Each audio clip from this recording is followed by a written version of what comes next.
1947 সালের 15ই আগস্ট অনেক আশা, অনেক ভরসা, অনেক আনন্দ। আমরা শান্তিতে থাকবো, আনন্দে থাকবো, অর্থনৈতিক উন্নতি হবে, শিক্ষার উন্নতি হবে, সার্বিক উন্নয়ন হবে আমাদের দেশে।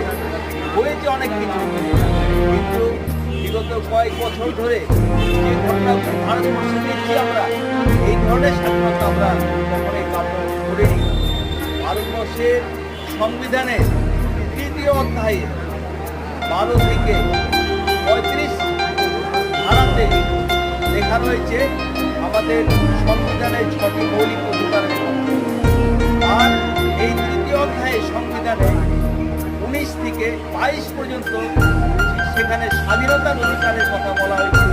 এটা আমাদের সবচেয়ে বড় একটা অধিকার, কথা বলার অধিকার, মিলিত হওয়ার অধিকার। যেখানে ইচ্ছা আমাদের দেশের মধ্যে